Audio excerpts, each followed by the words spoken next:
ताजा निष्पक्ष खबरों के लिए कहीं नहीं है आपको जाना। प्रतिपक्ष संवाद का काम है सच्चाई आप तक पहुंचाना।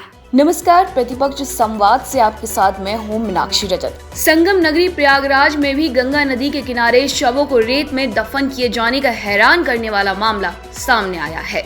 संगम नगरी की सामने आई अलग अलग दो तस्वीरों ने यह साबित कर दिया है कि गरीबी और मुफलिसी गरीबों को मौत के बाद भी नहीं छोड़ती है। यही कारण है कि ऐसे लोगों को अंतिम संस्कार तक नसीब नहीं हो सका। दरअसल पहली तस्वीर प्रयागराज के फाफामऊ घाट के सामने की है। यहाँ गंगा की रेत में सैकड़ों शवों को दफन किया गया है। लोग ज्यादा हैं जिनके पास अंतिम संस्कार के पैसे नहीं थे। फाफामऊ घाट पर पिछले महीने एक दिन में तकरीबन 15 से 20 लाशों को दफन किया जाता था, लेकिन अब इनकी तादाद बढ़ गई है। घाट के लोग बताते हैं कि पहले भी कुछ लाशों को दफन किया जाता था, लेकिन कोविड काल में बड़ी संख्या में शवों को रेत में दफन किया जा चुका है। इन लोगों की मौत कैसे हुई है, अभी इसका कारण स्पष्ट नहीं हो सका। गंगा के किनारे बीते करीब 1.5 महीने में कई शवों को गंगा नदी के किनारे रेत में दफन कर दिया गया है।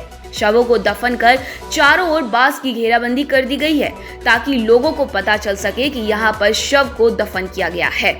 हालांकि यहाँ पर हमेशा से ही कुछ शव दफन होते हैं। दफनाए गए शवों को किसी जानवरों की ओर से निकाले जाने की आशंका भी बनी हुई है। जो लोग शवों का दाह संस्कार करने में सक्षम नहीं है, उन शवों का प्रशासन की ओर से अंतिम संस्कार कराए जाने के आदेश दे दिए गए थे। इसके बाद प्रयागराज में कोविड से हुई मौतों का अंतिम संस्कार निःशुल्क कराना शुरू कर दिया है। इसके लिए प्रत्येक परिवार को 4,000 रुपए नगर निगम प्रयागराज दे रहा है। परिजनों को कोविड की वजह से मृत्यु होने की रिपोर्ट नगर निगम में जमा करनी होती है। सीएम योगी आदित्यनाथ ने गंगा नदी के किनारे शवों को दफनाए जाने को लेकर एसडीआरएफ और जल पुलिस को गंगा नदी के किनारे पेट्रोलिंग के भी निर्देश दिए हैं। इसके बाद निगरानी बढ़ा दी गई है। शमशान घाट पर पुलिस चौकी भी बनी है और बॉडी को कोई दफन न करे, इसलिए पुलिस को सतर्क रहने के निर्देश भी हैं। ताजा निष्पक्ष खबरों के लिए कहीं नहीं है आपको जाना। प्रतिपक्ष संवाद का काम है सच्चाई आप तक पहुंचाना।